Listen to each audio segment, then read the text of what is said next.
I tregova për këtë punë të jashtëzakonshme që vendet që duan të bëjnë pjesë e BE-s duhet të bëjnë aspektin teknik, që nënkupton transferimin e të gjithë korpusit ligjor të Bashkimit Evropian apo aki komunitar në korpusin ligjor të vendeve. Sa për t'ju dhënë një ide, për Shqipërinë kjo nënkuptonte transpozimi dhe miratimi i 400.000 ligje akte ligjore, një proces që shumë vendeve përpara nesh që është dashur vite ta bëjnë, duke angazhuar një ushtri përkthyesish, juristësh për të hartuar hartuar paraprakisht, pastaj për të bërë hartimin përfundimtar kështu me radhë. Dhe Kroacia që në fakt ka shkëlqyer në procesin e saj të antarësimit, ju desh 7 vjet për ta bërë këtë punë. Është thjesht aspekti teknik, jo ai politik, sepse ai politik, duke qenë turk, ju e dini, mund të kërkojë edhe gjithë jetën, por po flas për aspektin teknik. Kështu Mira tha, duket interesante, të shohim ç'mund të bëjmë. Dhe filloi të punonte me ekipin e saj, ekipin tonë të shkëlqyer të Agjencisë së Digitalizimit, dhe më pas, edhe Microsoft u bë pjesë. Në fakt, ndërkohë që flasim, fal kësaj gruaje, kemi të gjitha mjetet që po punojnë për të përfunduar të gjithë transpozimin brenda fatit të 2027-s, edhe është një lloj magjie se çfarë bëhet me ligjet e me të gjitha.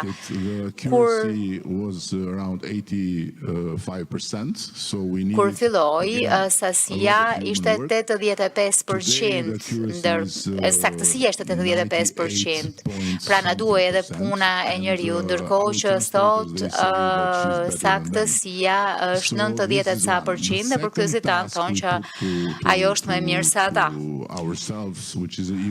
Detyra e dytë që i kemi vënë vetes, që është pak më ndërlikuar për po punojmë me të, është që të kemi sistemin e parë të prokurimit mbështetur në inteligjencën artificiale në botë. Ka sot pjesë të tij që janë të mbështetura në IA, por nuk është akoma në qasjen që ta bëjë sistemin e prokurimit plotësisht inteligjencë artificiale. Dhe hapi i fundit sigurisht buloset nga njerëzit, sepse në fund të fundit këndvështrimi ynë është që vendimi përfundimtar gjithmonë duhet të takojë njerëzve, jo inteligjencës artificiale. Po punojmë për këtë së bashku me Microsoftin dhe e shohim me shumë optimizëm. Pra, kjo do të nënkuptonte që për të shkuar drejt prokurimit publik, të gjitha kompanitë do ta kishin më të lehtë. Do të kishin shumë më pak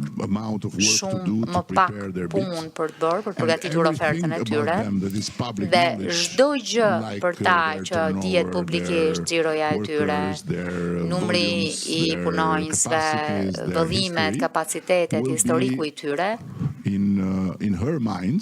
do t'jetë e regjistruar në mendjen e saj dhe ata thjesht duhet të ofrojnë zgjidhjet e tyre, çmimet e tyre, kështu me radhë. Këto janë dy gjërat kryesore për cilat po punojmë. Njëra është tashmë duke punuar dhe tjetra do të përfundojë me shpresë në fund 2026-s. Është kjo ardhmja e politikës, ajo çfarë pam sot? Dëgjoni.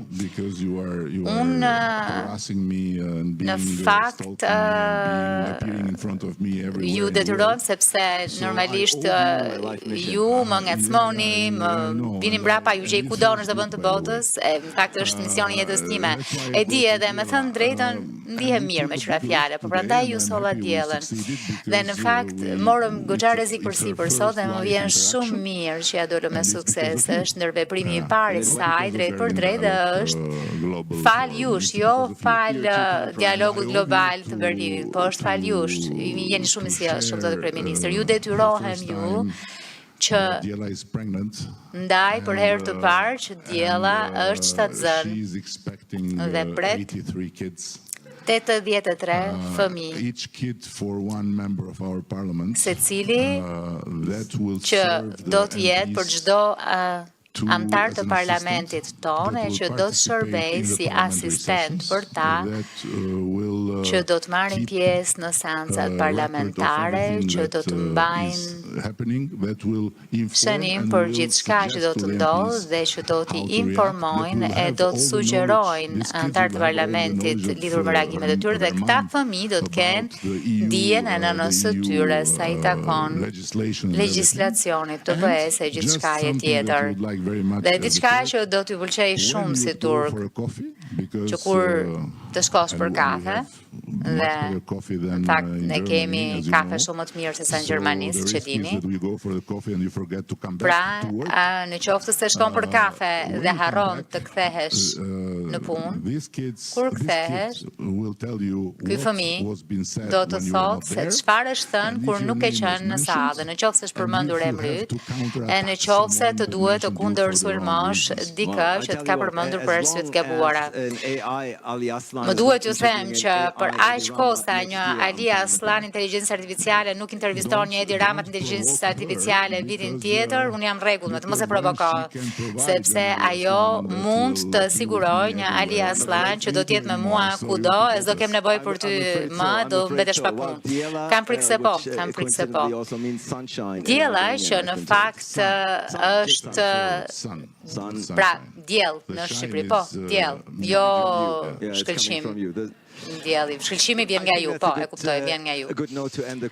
Mendoj që kjo është një mënyrë e mirë për ta përfunduar këtë bashkëbisedim. Zonja e zotrinj, flas besoj edhe në emër tuaj që është gjithmonë kënaqësi të dëgjosh kryeministrin e Shqipërisë. Faleminderit shumë që soll ministren e inteligjencës artificiale me vete, vërtet një transformim tejet mbreslënës që e shohim. Dhe në fakt, presim me shumë interes të shohim se çfarë do të krijoni gjatë mandatit të katërt që keni marrë. Zonja Zotrinj, kryeministri i Shqipërisë Edi Rama, faleminderit shumë. Faleminderit shumë. Dhe nëse do të ftohem vitin tjetër, do ta bë sikush që t'ju kem ju përballë dhe do të sjell me vete. Do të keni edhe 81 ekrane tjera që të kemi 81 fëmijët e diellës. Po, besoj kemi kohë për këtë, po mirë që e di. Faleminderit shumë.